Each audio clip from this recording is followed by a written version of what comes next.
Well, hello, my unstoppable lionesses. Hey, we have made it through another week. Hallelujah.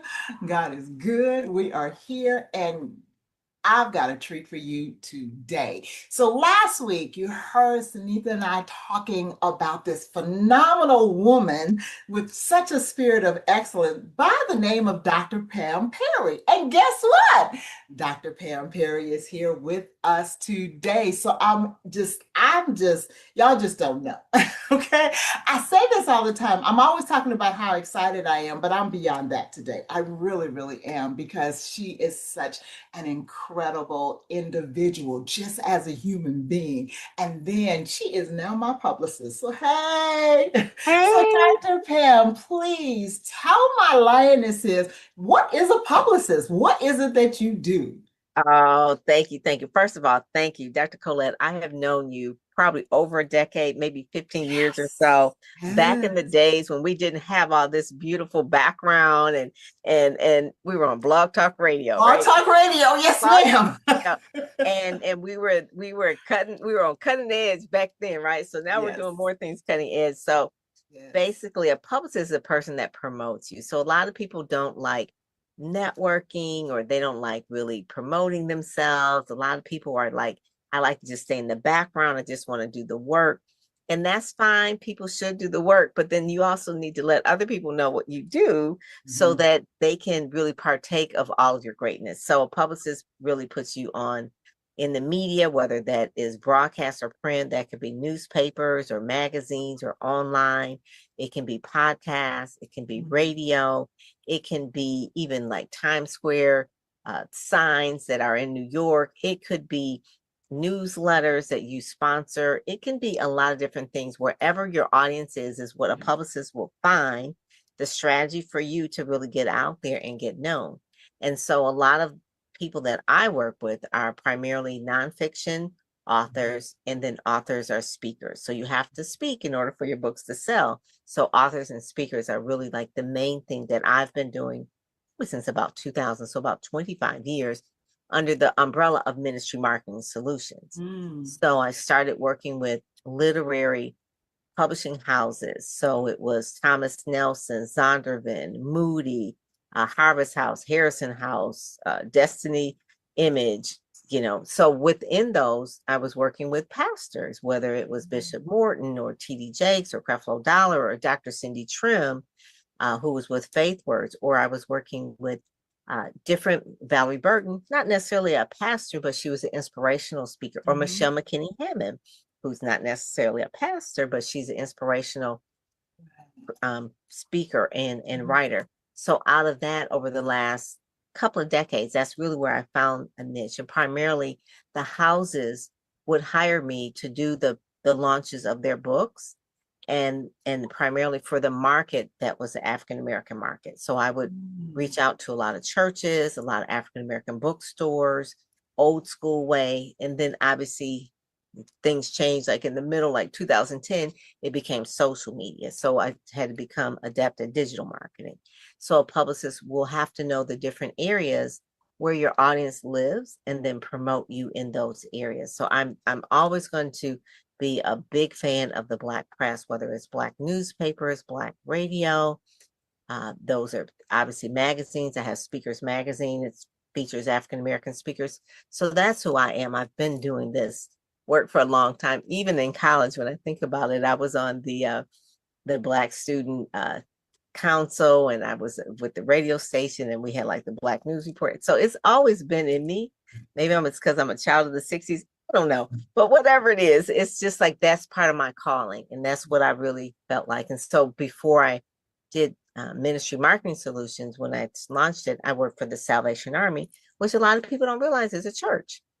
Mhm. So for 10 years, I did the Salvation Army. I was their PR director. Their Oh, main wow. mission is really about salvation, but they did a lot of human services and they did a lot of marketing and branding.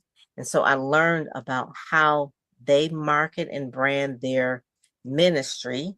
And then I want to take that to the African American community. And that's how I really launched Ministry Marketing Solutions in 2000.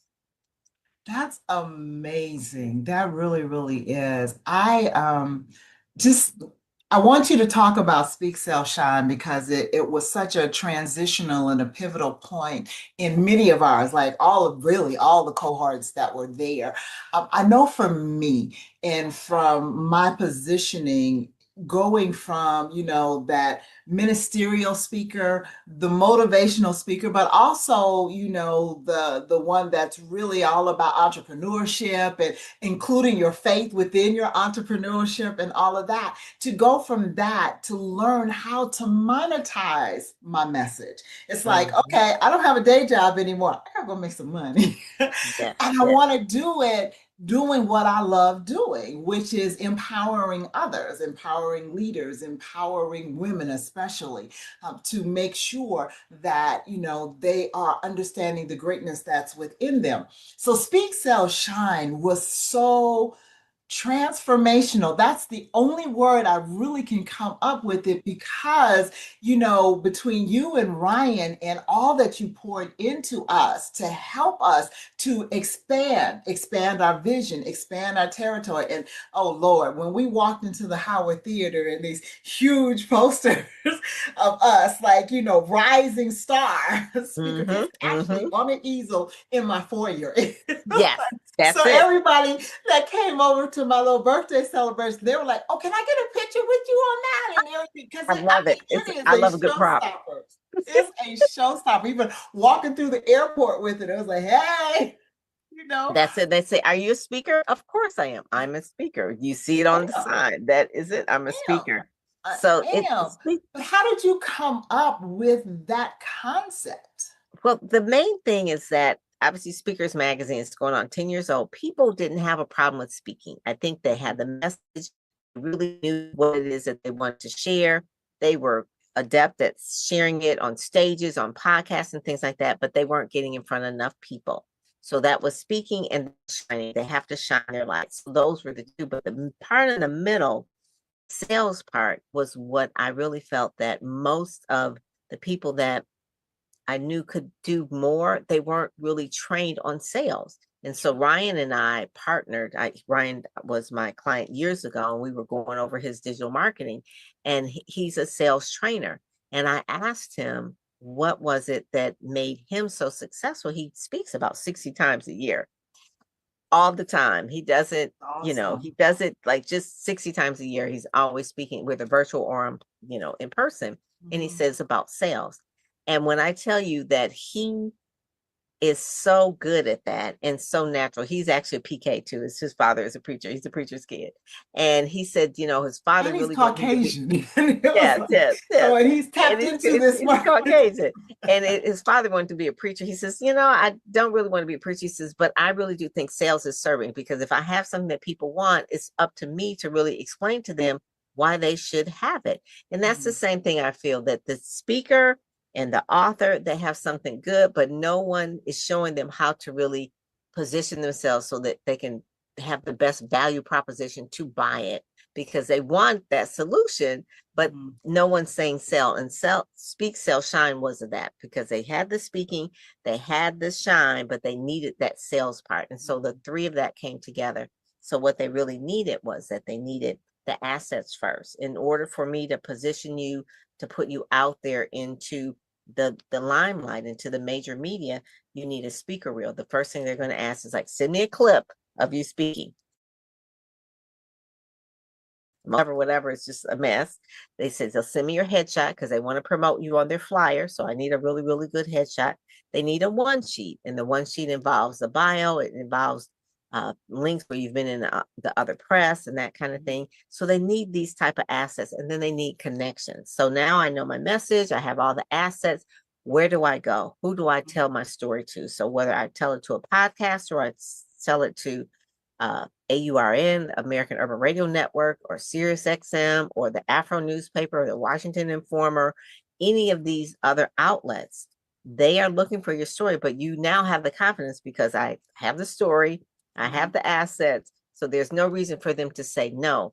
Before, people were saying no whenever they would pitch because they didn't have their stuff together. So now when you sit with someone, it's like, this is how your website should look. These are the type of things that they're looking for. This is what a meeting planner needs. This is what they need to see. This is what you need to say. And Ryan would tell you all of the scripts and the templates of what it is you need to see.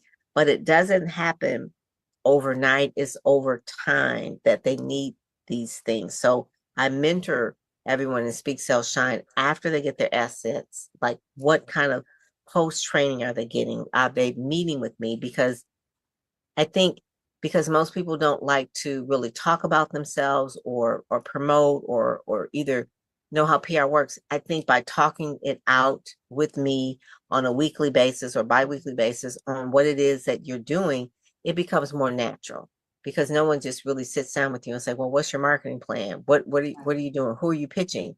I don't know who to pitch. Well, in this community, I have like my whole media database is in there. We can find somebody to pitch this week because you have the it factor. I interview everyone. It was a small group. It was only like 14 of us. So everybody was interviewed. So I wanted everybody to fit together, like you and Sunita fit together, or you and Melody fit together, or you and Chris Howell. Those are the kind of things where it's like I want everybody to fit together so they can collaborate. That's really key, but also too that we meet weekly so that we can stay on track, because it's easy to just keep doing the work, keep doing the coaching and the speaking, but you need to know how to market to get in front of other people, because that's the whole part of what an entrepreneur needs to do is really marketing and sales. If you don't have marketing and sales, you don't have a business. So that's really where I put together Speakers Magazine. People would come into Speakers Magazine and they were like, I don't have a photo. I said, well, I don't have a speaker reel. Well, how are you going to speak? So it's like, it would happen so often. Then finally I said, you know what? Maybe they just don't know what it should look like and where they need to go to get it. And that's when me and Ryan said, okay, let's do this at the press club where they can be interviewed. So they have a clip of that. They do media training so they know how to talk on a media interview.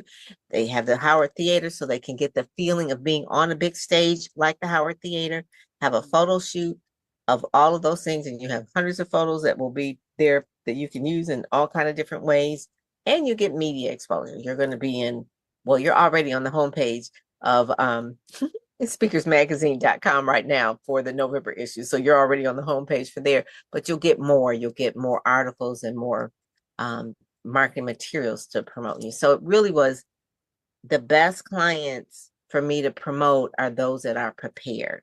And the only way I can prepare you is to really sit down with you in an intensive 2 days and then kind of walk the rest of it out over a year to really make sure that you're staying on track. Because it's easy for people to say, I'm good.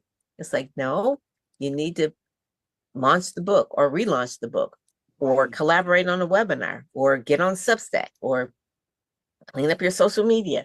I see some things that need to change, or bump up your YouTube channel. I mean, there's different things to do. You can't do it all at once, but over a period of time, I'll look at different ones and say, okay, you need to do this next. That's why it's a small group.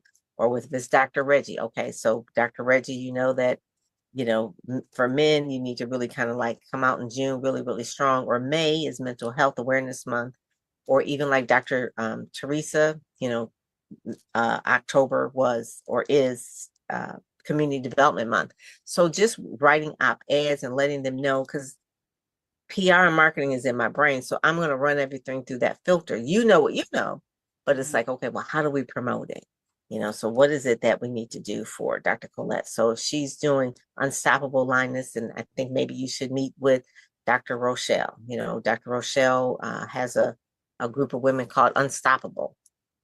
Or meet with Tam Luck. She's in Vegas and she has a group called Boss Up Women or something like that. So you could collaborate. Even if you just do a webinar together would be really, really good. So I'm always thinking of ways for everyone to reach out further and do it faster, because I know there's certain people that you need to connect with.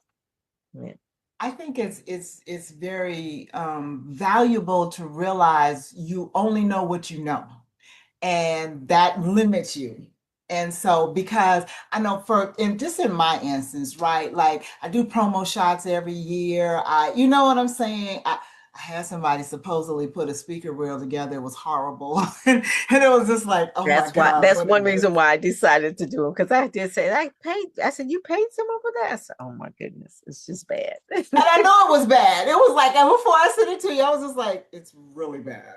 But it's like, you only know what you know. I mean, I've been out here on a virtual level for a long time. Mhm, However, I want to get on the stages. mhm. And I want to get paid, not pay to play. I want to get Right. paid for being on the That stage. just is new. That's, you know what? I would say this really quick. The pay to play to be on stages. I told that to Ryan. Ryan had never heard of that. Oh, wow. So I don't know whether it's just in our in our culture or what. Well, He it's says, "What? strong in our culture. I It's actually strong in our told culture." He somebody, had I was like, never I've heard of paid it. enough. See, I'm he had not doing never it heard of anymore. that. He says, I'm "That's just not doing it ridiculous." anymore. Yeah. But you get to that place of you have to understand your limitations. I got 8 books, but none of them have been properly marketed. And the last one, I actually had a publisher, and it was just like, did more than they did because I've been doing the rest of them. And it's just like, you know what? And that's why I said to you, oh, yeah, well, when you started talking about republishing and resubmitting and relaunching your book, I'm like, I'm for real, for real, for Mhm. real. Like, That's it. That's it. And um, if you have all those books too, those are, each one of those are, people know that you can be a content creator. So you can, one of the things I'm talking with someone and actually Friday when we meet up about starting a television network and having my speakers on the network. And they only want speakers that are ready, obviously. So mhm, that'll be you guys. And they want people, it won't cost you anything, and they will promote your show. mm, And you can still keep the show in your, it's in your name, it's in your area. You can keep it on YouTube if you want, but you can also put it on this network as well, and they'll promote it and share it. And it's rev share, meaning that they'll get the advertising and you would split it 50-50 with awesome. them. And I was like, but they have to be ready. That was the thing. He said, but they have, and so if someone's written 8 books, they have content. They can do a show every week, a half an hour show every week. Yeah. Yeah, that's it. And you do that anyway. I, I was like, yep, doing That's it. it. That's it. But that's the thing where they say opportunity, when preparation meets opportunity. So you were always prepared doing the work. You have the books, have the website, you have the logo, you have all those things. You've got the speaker room, you have all those things. And now it's just really when people reach out to me and they said, Dr. Pam, I've been following your work for years. I really need da da da this and that. And he said, would you like to be a channel?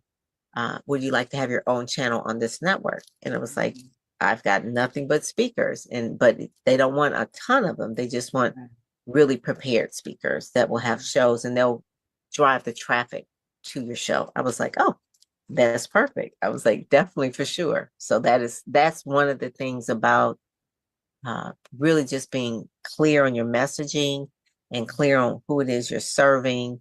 And when you can articulate that to someone like me, then I can go out and share it. Mhm. That's the main thing. And I can introduce you to different people because I know what you're about. And it's Mhm. for everybody in the cohort, whether it's Marsha and she's a therapist and she does sound healing, but really, she really likes doing it with people that are in the service business of helping, like social workers and nurses and Mhm. things like that, people who um, it wears them down when they're dealing with a lot of people with those kind of issues because they don't take care of themselves because they're always giving. So she's a therapist for those type of fields. So I know that. And so now we're putting together her plan of how to get on those stages to talk to those people because she could be a therapist and talk to anybody, but she We just met prefers. a couple of days ago, and I Yeah. was sharing with her, myself and another associate of mine, we're putting together leadership retreats, like Fortune 500 Mm, executives in leadership in retreats, because most of them are A, burnout, yes. B, unfulfilled. It's like they've made all of this money, they've bought and sold millions or possibly billions of dollars worth of businesses, but they've lost who they were in that Hmm. climb. Hmm. And she and I were talking. As we were talking, it dropped in my spirit because I'm tomorrow night, actually, I go to Costa Rica to scout She out. loves Um, Costa Rica. yeah. She told me. To Scott, and I've never been. I've been all over the world, but I've never been to Costa Rica. And so I'm really, really excited about it because supposedly the whole atmosphere of the island is conducive to For this. a But retreat. I told her as she was sharing some of the different techniques and things she does, I was like, we need to talk. Yeah, yeah. And a lot of the things too are very spiritual. She talked about generational That things was that it. happen with Yeah. family and trauma, which is a really new type of thing. I Mhm. think for African American people, it's more important for us because I can only go back of knowing my family, my great grandmother, and I don't even know who the great grandfather was. But anyway, so Mhm. it's just great great. So it's just three, four generations back. Mhm. So she was just saying that how she helps people with this modality of really understanding family trauma, not just in your general family, like your mother, father, this and that, but Right. back generations. But if you don't know that, she helps you understand that. And I was like, oh my God, I that know. is really, really different. And people need to know that because that could be a something that unlocks a lot for people. Right. And I Right. just really I do think that what you're doing, and even the other therapist, Sharice Nance as well. It's I like working with people that have a body of work that they can share out and it just explodes. So your Mhm. retreat or Marsha's modalities or that kind of thing, you just need more eyeballs and ears to know about it. And Right. so that's what I've always done my entire life. I did that forever. I mean, like literally as a kid. But it's like, even if someone says, oh, this is a good book or this is a good restaurant, I'm going to be the one to tell it because it's just like you need other people. And I don't mind doing that for other people. And what I had to start doing is doing it for myself to show people that it's not unusual to do it for yourself. You've got Mhm. to do it for yourself. You don't. And so then people were like, well, I don't know how to do this. I said, listen, I'll show you. I'll do it Mhm. for myself. Then you follow me. Okay. And I don't like to, I'm not the person that wants to take the microphone, get on the stage, or the person that get, I said, but if I can do it, you can do it. So I'm not telling my clients to do something that I haven't done myself. That's really like the main. And I've written some Most books of us and aren't things. good at selling ourselves. At least I know I'm not. I can sell you all day long. I can Right. promote you. I can be your biggest cheerleader. But then when it comes to me, it's like, I'm okay. Yeah, that's It's like one. you go through the motions that, you're told you need to do, but to really push yourself out there, it's Yeah, that was one me and reason why you. I had the big poster boards of everybody made because one, not only do you see yourself, but other people see you as well. But you see yourself too on the cover of the magazine, Speakers as a Rising Star. You see it. It's like your sign. That is your sign. And you walk around with it and then seeing the response that people have of it. It's like, yeah, that's what I do. I am that person that is the lioness. I'm the unstoppable lioness. I have this organization. I have the skills and the tools to help entrepreneurs really go to the next level. Because really, the main thing is that they lack courage. That's really Mhm. like the main thing. They lack Mhm. courage. But how do you give someone courage? You can't just pour it in on them. They need coaching in order to Exactly. get the courage. So Right. it's a way that you show up that's going to attract who it is that you're getting the client. So you have to show up and be courageous and show people that it takes courage, it takes clarity and consistency. You've been doing this for a while. It's not like you just decide, oh, I think I'll. Mhm. No, it's consistency. So those are like the three C's that people just really can get from you because you do that. You embody that. But we've got to share that out enough so that people can see it. They said it used to take 7 times for people to realize it's like 700 times because it's so noisy out in the world. So you It have to is. consistently promote and market. Right. As I am I'm so grateful, because like you said, we go back a long ways. And I always knew what you did. And I would think about it, but just the focus was in so many other places and what have you. And it's this whole year has definitely been a year of transition for me. Pivot. And it's Mhm. just, like just literally everything in my life has changed. So And just walking in that and understanding. I teach people about their identity. I teach people to understand who you really are. I teach leaders the identity of leadership. I teach leaders about looking within so they know what kind of leader they are and all of that. And I had to do an identity assessment on myself. Yep. I really did. It was just like, Mhm. okay, who are you? Who are you Mhm. without your husband? Who are you without your job, without your senior VP title? Who are you? You Mhm. know, and really, what are you representing? It's been one thing to do this almost as a side gig, even though it was your passion and what I feel is my purpose and what I was called to do, but it was still a side gig because I had a day job. Mhm. It's not a Mhm. side gig anymore. Now it is. I'm literally walking and living in what I love to do. Yep. But again, like you said, who knows it? You got to Unless promote it. there's somebody out there to say, hey, here's your girl. Here's what you need. Is this what you're going after? I got the girl for you, you know? Mhm. So That is it. And I'm that's why the books appreciative. are important too, because Yes. the books are the hook. Basically, it's something that one person can say, this is what I do, but then there's a authority that comes with, I've Mm-hmm. written 8 books, and Mm-hmm. this is why I'm authority on this. And they Mm-hmm. can read the book and decide at a certain point in time, yes, she resonates with me. I want to work with her. Right. And that's really it. That's why when I first started Ministry Marketing Solutions, I only worked with authors because I really do believe Mm-hmm. books change lives. I really, really do. But in order for the books to change the lives, people got to know about the book.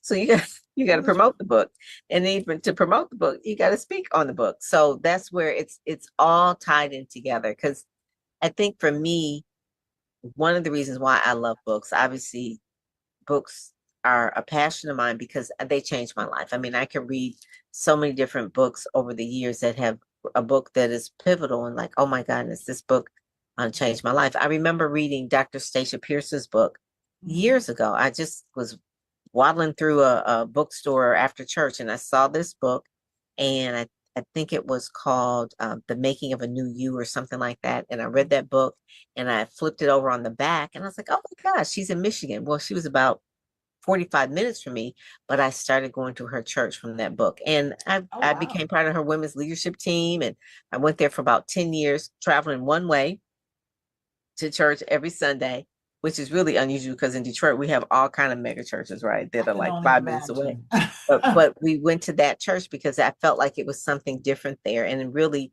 I just felt more people needed to know about her. So now if you look at her on Instagram and things that I'm really, really proud She because I blew remember up. she was not on any type of social media at all when we first started. She didn't even, she had some minor websites and things like that. But part of it was just really promoting her, putting her in magazines and putting her in Gospel Today and introducing her. And she was that type of person that it was like, yeah, I mean, she was phenomenal, but no one knew it because she was in a little small town. So that's the kind of thing that books can do. You just never know whose hand it's going to land in and what kind of impact it's going to have on people. But you need to write the book and then you need to promote the book. That's really, really key. And then speak on the It's the book consistently. promotion that, Mhm. I don't have a problem writing it. I have another one that I'm reformatting right now, but Okay. it's just, it's the promotion of it. The promotion of it is really key. And I'm very serious. I want to relaunch my story. It's like most of the books are helping everybody else to be their greatest and their best and be a kingdom influencer and know how to start a faith-filled entrepreneurial endeavor and all of that. But this is snapshots of my life is my story, which took me years to write because it was literally Yes. my therapist on paper. Hmm. Like, Those are because the as hardest you're ones to writing write. about you, you're Hmm. reliving all of those different things that happened. And it's just Hmm. like, oh, wow. You change your perspective on how you see things when you look in retrospect, kind of how you harshly judge people sometimes at that moment. And then you look back and go, oh. Because now I'm older and I'm more seasoned and I'm more mature and I know the backstory. It's like even like with Mhm. my relationship with my mother, I we had some very tumultuous years. We really did. And it wasn't all her fault. I had to, get to a place where it really wasn't all her fault. I was a handful, right? But I had to, as I reflected, understood where she came from. Like my mother was born in 1913, so she lived through the Depression. She lived Yes. through, not being considered a citizen, so to speak, Yeah. and you may be able to relate to this, but my mother was a fair-skinned woman, so she didn't fit in the Black community and she didn't fit in the white community. And so she had to Mhm. fight for everything. And my Mhm. father was her third husband. And it was just, and when they adopted me, they were 45 and 49 years old. So they were like, older, much older. And then my father passed when I was 7. And so that also took a turn and a spin in her life because she was mad at God because she said he took the Mhm. best husband that she had. And there was so many different variables. But I had to go back and reflect on her backstory. This woman fought all her life just to exist, just to live. She grew up in a domestically violent home until she was 14. Just, you know what I'm saying? And And so there when I wasn't there was no therapist back then. There was no, you couldn't even listen to an Oprah podcast. None of that. No, It's like, no, no. And so I got the brunt of a lot of stuff that I didn't understand then, mhm. And then Mhm. my personality was like, and this is what her friends used to say. If you back up off of her, she'll be okay. But you guys are so much alike. And so the more you fight her on things, she gonna fight back. And it was truth. It was just Mhm. truth.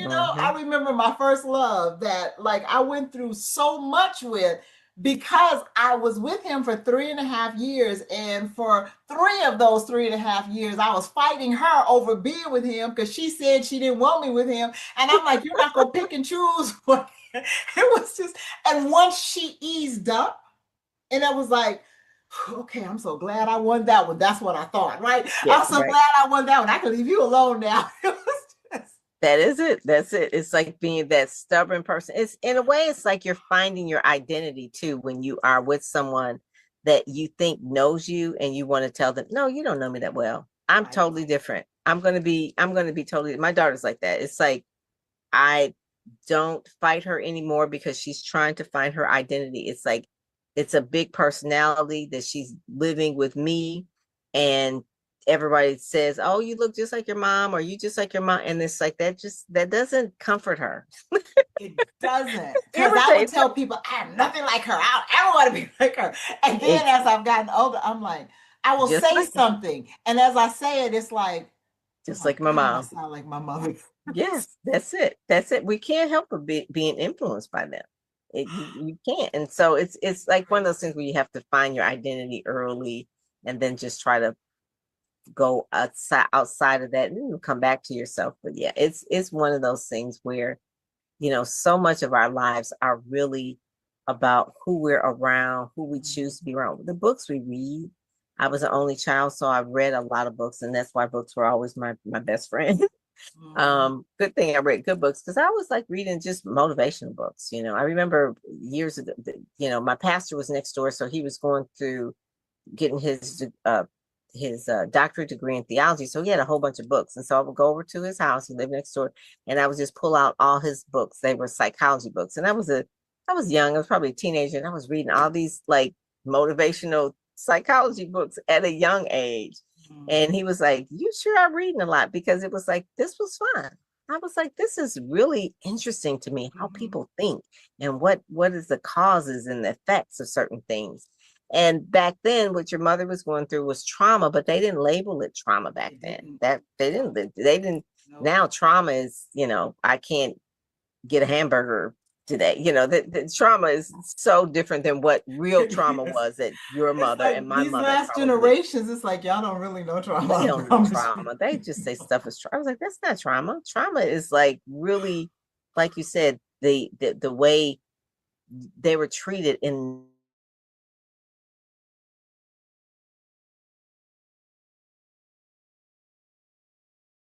not just that, it's just really, and what's more important today, because we have social media, people think they're connected, but they're really not.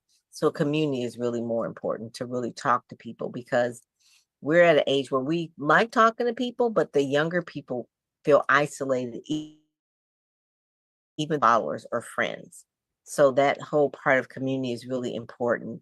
And during, when we had the pandemic, people weren't going to church, so they didn't even go to church. So now they're doing church online. So now they even are more isolated. So Disconnected. community is important, because you need to have a hug to somebody. Yeah. Communication, you just mentioned that, is so key. I had a spiritual daughter that lived with me for a year, and we could be sitting on the couch and she would text me. And I would look at her like, have you really lost your mind? I mean, I am sitting right here. I'm not doing this. You will talk to me. It's like, That's how I'm that's not, their MO I'm now. not doing that. But I think that it's important that we so into this younger generation by communicating with them. We Mhm. don't, and that's a problem. I do women retreats all the time. Moving into this leadership thing, but I did a women's retreat last year, and my daughter and my granddaughter were there, and we were in a session. I think it was like the second night we were in a session, and everybody was going around and they were sharing different things. And it just dropped in my spirit that I had to share with my granddaughter, because everybody calls her Mini Me. Her name is Antasia Coilette. Okay. Okay. And so everybody has put this, stigmatism on her. She'll be 29 next month. Okay. But they have put this on her, including me. And I had to apologize to her because I said, "You're not a mini me. She's her. You are who you were uniquely and beautifully crafted to be." So I Mhm. apologize, Mhm. for putting that on you, for expecting you to carry on a mandate that was given to me. Now, should you want to follow in my footsteps, that's She's got a fine. role model, but But not a it's mini. exactly, but it's Mhm. not required of you. Yeah. Yeah. It's not required of you. I think we need to so into this new, especially the young ladies, to say, Mhm. hey, let me be a role model to you. Mhm. Let me Mhm. show you how to be a lady, The you Gen know? Zs, especially the millennials, so not so much, but the Gen Zs especially. Those are the ones that came out of the womb with social media. Those are Mhm. the ones. Exactly. Whereas the Gen Ys or millennial, they kind of got it maybe about maybe middle school or high school, but the ones that grew up with it, I mean, Mhm. literally, those are the ones that we really need to nurture more, with more communication skills, and Definitely. really just working with them so that they're not texting when they're sitting right next to you, or call them on the phone and not just text them. They have Right. to speak. Speak, Those communicate. communication skills are really, really important. And I never did like the fact when people would say somebody was a mini me anyway. That just always negated that they had a personality. It was like, not a mini me, they're them. No, So yeah, no, even like when exactly. people say, "Oh, she looks just like your mom," she's like, "Mm-mm, no, no, no, I am." They're different. They're different. Yeah. They have. I find out a lot out about her by watching her TikTok. She does TikToks, and she just opens up her phone and just starts talking. And I never knew how chatty she was about anything and everything. And it's just her personality. I could never do that. I would probably be like really serious, but she's hilarious. I told her, I said, she's kind of like Tina Fey. She's like, who? I said, never mind. Yeah. I said, but she's hilarious. She's like, she could have a comic career, like a comic writer, like a Tina Fey who used to write for Saturday Night Live, for those I who know don't who know who she Tina is. Fey is. Yeah. Some people may not, because I have Yeah. all generations in the Lionesses. Right. So Right. Yeah. So that is good. But yeah, we were talking about, just going through some things. It's been a week ago since I lost my little fur baby, and I know you lost yours. And yeah. people don't really understand how much the fur babies are a part of your life, especially if it was your baby, like it's a baby that followed you around, met you at the door, and that kind of thing. And I went to a pet therapy grief therapy last Sunday. I And didn't know they existed until I read your post. I was like, they have yes, it was those? so good. It was so good. It was petcloud.pet, and it was an hour long. And at the end, we got to share pictures of our pet online, and we all gave our little 2 or 3 minutes about our pet, and we all cried. I went through a box of Kleenex and tissues. I felt really relieved afterwards. But one of the things that someone said was that our pets are our babies forever. You Mhm. can have children and they grow up and they go away, they become independent, but that pet is always that baby. And I thought about it, it's like, because they always need you.